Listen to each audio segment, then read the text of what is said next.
And joining us to discuss all this is Matthew Wilson. He's an associate professor of political science at Southern Methodist University. Welcome to the program, Professor.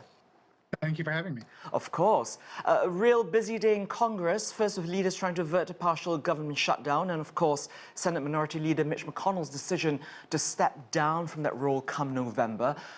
Plenty to dissect, but let's start with that big question. Can Democratic and Republican leaders avert a partial government shutdown, and how? I think it is likely that at the 11th hour they will come up with something. That's usually what happens in these standoffs. Most of the time, they end up patching together a solution to move forward.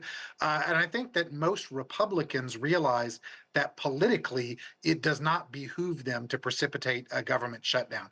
That is, there's already the sense among many in the American public that the House is politically dysfunctional, and allowing a shutdown to happen would just reinforce that perception. Well, the Republican House Speaker Mike Johnson is still opposed to more funding for Ukraine, as we know, one of the primary sticking points. This is also where he differs from Republican Senate Leader Mitch McConnell. How do you think this issue will be reconciled? Well, it's an interesting political situation because there is a strong bipartisan majority for additional Ukraine support in both chambers. And the reason is that it's overwhelmingly supported by Democrats and supported by about half of the Republicans. So together, that would make a clear majority for passage in both chambers. The problem is that Republican conservatives in the House are bringing so much pressure to bear on the Speaker that they are threatening his very job in many cases if he brings forward a Ukraine funding bill. So that's the difficult political situation that he is in. Now, that measure in and of itself is not inherently tied to the government shutdown situation, but of course everyone's looking for bargaining chips and leverage, and that's why these two issues get somewhat conflated. Bargaining chips and leverage, of course. Now, the overall House Republican sentiment seems to be that Congress should be prioritizing domestic concerns such as immigration over foreign aid for a war. How valid is that point? And also, what does that tell us about the agenda of the Republican Party, especially in light of Mitch McConnell's legacy?